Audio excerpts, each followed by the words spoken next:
እግዚአብሔርን የምናምነው ስለምንድን ነው? የምን ራሳችንን ስንጠይቅ እሱ እኮ እንዳደረገልን የሆነን ሰዎች እንደተደረገልን እንደተሞተልን ሰው ነው የምንኖረው? እውነት አንድ ክርስቶስ ራሱን በመስቀል እንደተሰዋለት ሰው አንድ አምላክ መጥቶ ወርዶ ደሙን እንዳፈሰሰለት ሰው ነው ወይ የኖርን ያለ ነው? ጸሎታችን ይሄን አርግልኝ፣ ስራ ስጠኝ፣ ደሞዜን እንደው አስጨምርልኝ፣ እንደው እግዚአብሔር አላሳዝንም፣ ንዝንዝ ነው የምናደርገው። ማማረር አይወደኝም እንላለን ገና የሆነ ነገር ስናጣቁ። ትንሽ ታመን ካልዳንን እግዚአብሔር የለም። ሰው አልፈን እግዚአብሔር ማየት ያቃተን ትውልዶች እኛ ነው። እውነት ብዙ ጊዜ እኮ ጠይቀ ነው ሰጥቶን ፊታችንና ዞረን ሄድ ነው። እኛ ጠይቀ ነው የዕለት እንጀራ ስጠኝ ጌታ ሆይ ብለ ነው ስለሚበላውና ስለሚጠጣው ካሰብን ካገኘን በኋላ እኛ ዞር ብለናል።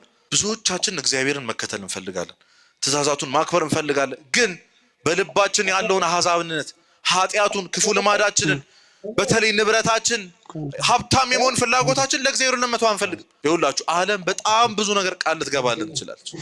መኪናውን፣ ንብረቱን፣ ሀብቱን ምንም አይሰጠን ይመስላችኋል? ቤቱን፣ ሁሉ ነገር ቃል ልትገባልን ትችላለች። እግዚአብሔር ደግሞ እሱን ይዘን እንድንከተል አይፈልግም። ብዙ ነገር ባከማችን ቁጥር አሁን የምናስበው ህይወት እውነት እግዚአብሔር ቢሰጠን እግዚአብሔር ማንቶ ይመስላችኋል? ለምን የማይሰጠን ይመስላችኋል? እንደማያስፈልገን ስለሚያውቅ እኮ ነው። ብዙዎቻችን በተለይ በዚህ ትውልድ ሰውን የምንገምተው በልብሱ።